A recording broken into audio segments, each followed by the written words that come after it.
বন্ধুরা, এই যে গাছটি দেখতে পাচ্ছেন, এই গাছের যত গুণ বলবো ততটাই কম। এই গাছের এত গুণ যে বন্ধুরা কি বলবো আর।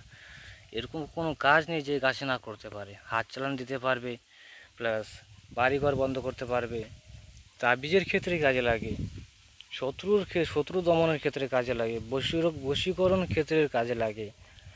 মা বোনদের যে সাদা সিরাপ হয় প্রচুর পরিমাণে, সেটাও ঠিক করতে পারবেন। এছাড়াও সহবাস অক্ষম হলে, মানে যৌবন শক্তি হারিয়ে ফেললে, মানে ভালো স্ট্যামিনা, মানে এনার্জি পাবেন এই গাছ দিয়ে। এই গাছের যত গুণ বলবো ততই কম। এই গাছে প্রচুর পরিমাণে মানে এই গাছের গুণ অনেক কাজ এই গাছটি। তো কী করে গাছটি মানে কাজ করবেন, কীভাবে জনশক্তি ফিরিয়ে আনবেন, যদি প্রকৃতিভাবে যদি যদি মানে কোনো কারণে ছোটোকালে অনেক লোক কিন্তু ভুল করে থাকে, সেই ভুলটা মানে ঠিক করতে পারবেন। আগে বলেছিলাম হাতিসুর গাছ, সেম এটা দিয়েও একই কাজ হয়। তো সব জায়গায় তো হাতিসুর গাছ পাওয়া যায় না, তো এটা দিয়েও আপনারা সেই কাজটি করতে পারবেন। এটা কিন্তু লজ্জাপতি গাছ, যেটা আমার বাড়িতে লাগানো।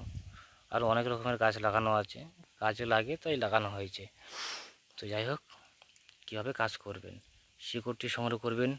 5-6টা শিকড় সংগ্রহ করে ভালো করে পেস্ট করবেন। পেস্ট করার পর 2 চামচ মধু দিবেন।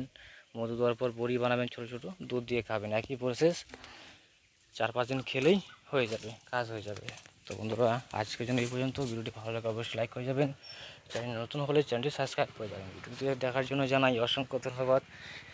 ভালো থাকুন সবাই।